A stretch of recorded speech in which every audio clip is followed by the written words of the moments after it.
சமையல் வேலைக்கு வந்து 20 வருஷம் ஆச்சு. மருமக வாய்க்கு ருச்சியா ஒரு முறுக்கு செய்து கேட்டா அதை ஒன்னால செய்து கொடுக்க முடியல. உன் வேலையை நான் செய்ய வேண்டியிருக்கு. அதுக்கு என்ன பண்றது? மாமனாருக்கு மருமகளுக்கு நாக்கு 4 முழம்.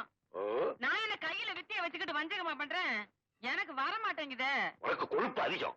முறுக்கு புளியணும்னா உடம்பு வளையணும். உடம்பெல்லாம் வளையுது. எண்ணெயில போடுற முறுக்கு தான் வளைய மாட்டேங்குது. லட்டியா விழுகு. ஐயோ, என்ன மாமா இது?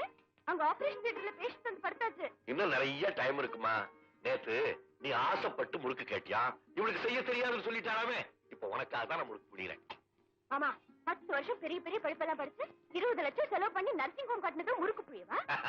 உங்க மாமனாருக்கு கண் வைத்தியமும் தெரியும், முறுக்கு புளியவும் தெரியும். அதை டேஸ்ட் பண்ணி பாரு, நல்லா இருக்காது.